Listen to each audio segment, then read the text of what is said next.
Yeah, see, it's a nice mild bend, and so what we'll do is just cut this to length, and we'll have the higher center section, and then these rails will tie it in. Now the reason this is important is because, like I said, we're gonna wrap this whole thing with sheet steel. Yeah, see, that'll work like that. Now if you want to take out some of this height that's in the middle, you can bend the rail out this way, but you start flirting with the idea of kind of ballooning the seat out a little bit. So there's a couple of different ways to do it. Or like I said before, you can run the rail like this and meet back here. And then it gives it kind of a whole different concept, you know? It's fun doing things differently all the time.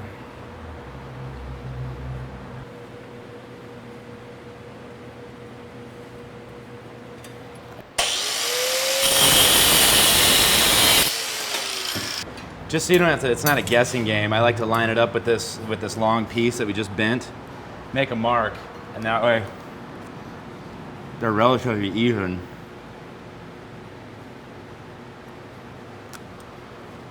That's why it's good to get this as centered as possible, because this kind of dictates, this center spot will dictate how uniform these will be in the end.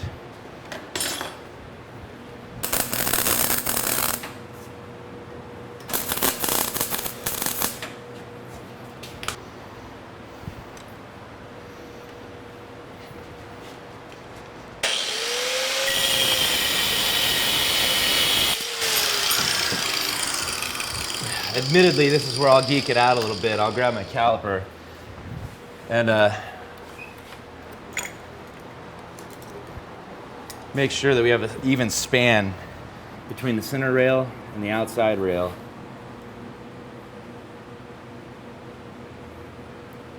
So we're like at 8.5 mil right there. We'll run it like this, make a mark right there. More or less. Right now, what I'm looking for is making sure that these pieces, you can bend these out as much as you'd like, but right now you want to make sure that they're fairly uniform. Now again, we're going to cheat this framework a little bit because we're covering this whole thing. We're going to wrap it in steel, and then it'll be fully upholstered, not unlike this seat right here. The same process went into making this seat. So what you're seeing is there is a center rail here. What you're seeing is a stitch pattern that follows ultimately these rails here. But that's the underside of the finished seat. You can see the framework through the seat, you know. But this is felted on the bottom, wrapped in leather on the top. And then for this one, this is a CB550 seat. This actually fits into the stock bracketry on the frame, so we can swivel this open and closed. On this seat, what we're gonna do is we're gonna have a fixed location. We're gonna weld a tab onto the side of the side frame rail, and then we're gonna tap and die into the frame and just hold it down with some 6 mil by 1/0 screws or bolts, whatever. Allen heads maybe, make it clean. All right, like I said, we use that long rail to make these two back panels, and it just happens to be the perfect bend, which is what it kind of works out that way on all these seats, and so I'm not afraid to cut one a little long. All right. What we'll do, see that tack right there, it's gonna kind of interfere, well, no, not necessarily. The thing is, you gotta be mindful of cutting these tacks back out because you can dig right into your framework. So what we're gonna do is we're gonna tack right here, cut that one out, cut this to length, and we'll tack it in place. Like I said, now that we did that, it'll keep everything straight. That way we can get rid of this one. If we get rid of this one without tacking again, it might have a tendency to lift, and that'll throw kind of the whole shape oblong out of whack.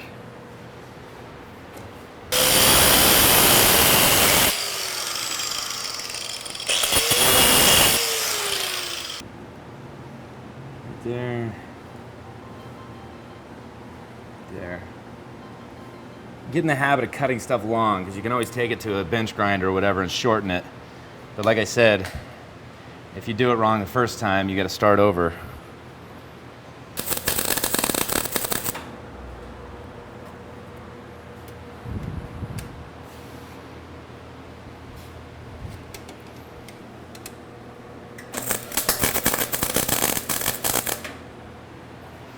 All right.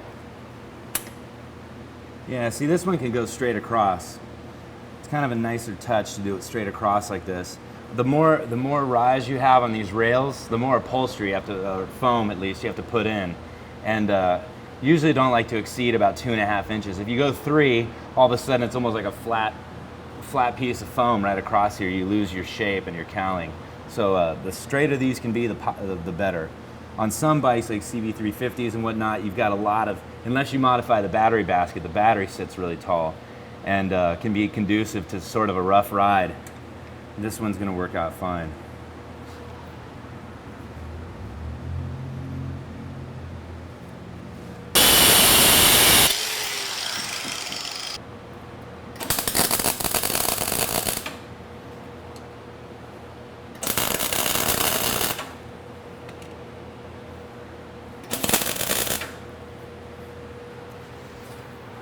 Okay, and the last one coming in.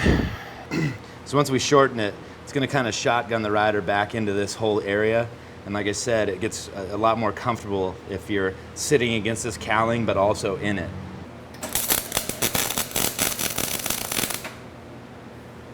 There we go.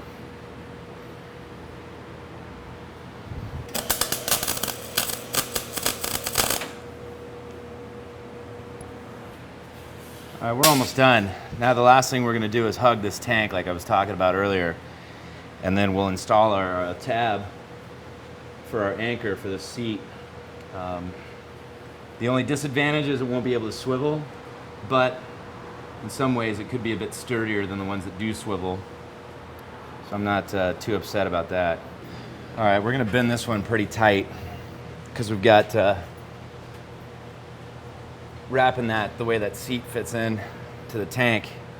We want it to be as tight as possible. So this is gonna be, we're gonna man up on this bend here. All right.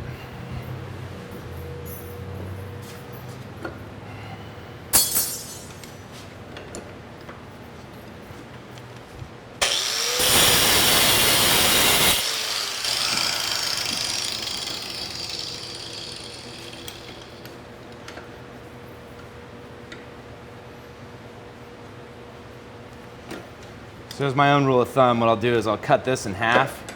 That way it's easier to shape it, and then we can trim this as we need to.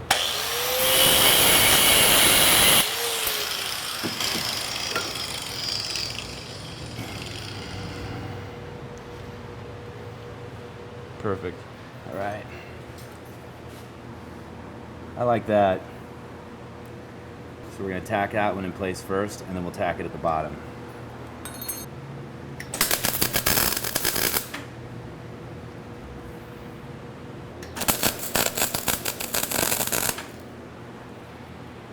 All right.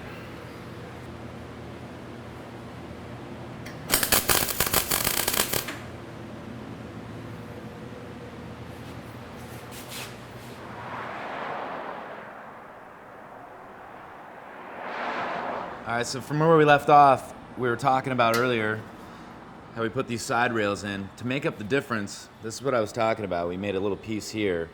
So it's got a uniform line across the top now, which is, again, this is gonna be fully upholstered, and so you don't want any differences in the material. So this is it with all the sheet steel. This is basically what it looks like when it's finished. And then you can picture that like the last one we saw on the first go around there. Thanks for watching.